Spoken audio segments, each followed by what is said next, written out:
Hey there, congratulations for reaching there till the end of the 6 chapters. I feel so humbled. At the same time, I appreciate your effort to learn something totally new.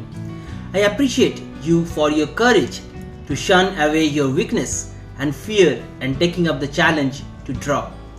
And I'm sure by the end of this graphy, you have already become a confident person who can express their ideas graphically and boldly say, yes, I can draw.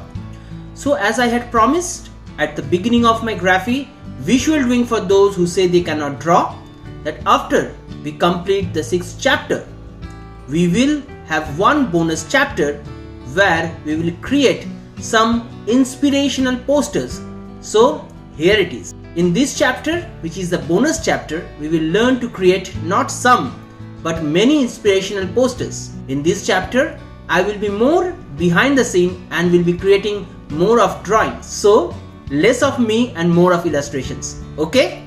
So let's get started.